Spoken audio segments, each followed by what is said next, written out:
Bienvenue, j'ai devant moi la smartwatch DT93 et je vais vous montrer comment coupler cette montre avec le téléphone Android. Tout d'abord, nous devons allumer notre montre. Nous pouvons le faire en appuyant sur le bouton du bas et en le maintenant enfoncé. Une fois que vous voyez Hello sur l'écran, vous pouvez relâcher le bouton et attendre. Une fois la montre allumée, la liste des langues s'affiche à l'écran. Vous pouvez sélectionner ici la langue que vous souhaitez utiliser sur votre montre.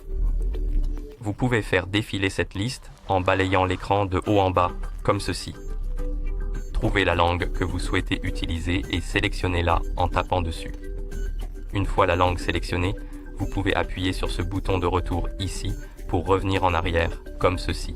Ok, une fois la montre allumée, nous devons télécharger et installer l'application FitCloud Pro sur notre téléphone. Vous pouvez le faire de deux façons.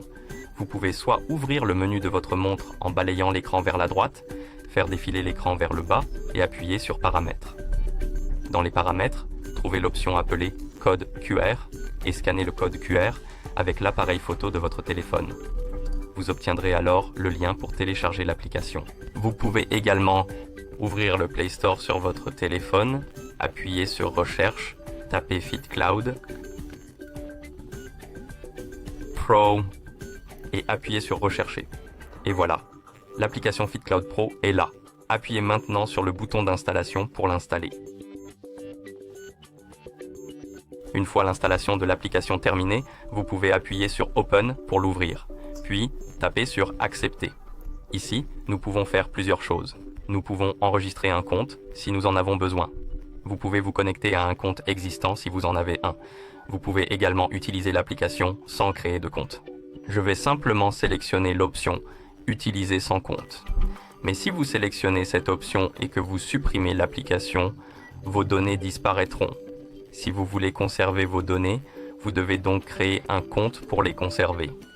D'accord, je vais simplement appuyer sur l'option « Utiliser sans compte ». Ensuite, nous pourrons configurer le profil.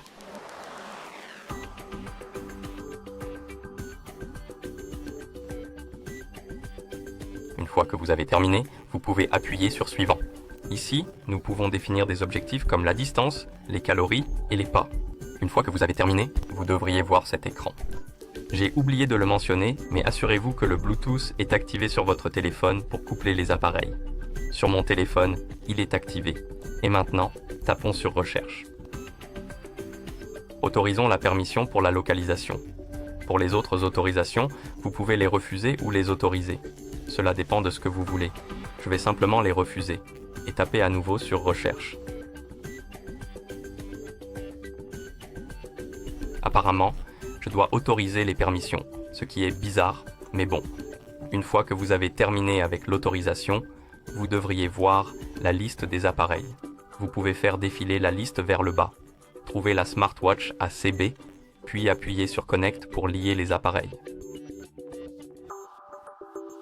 Maintenant, nous pouvons autoriser ou refuser d'autres permissions.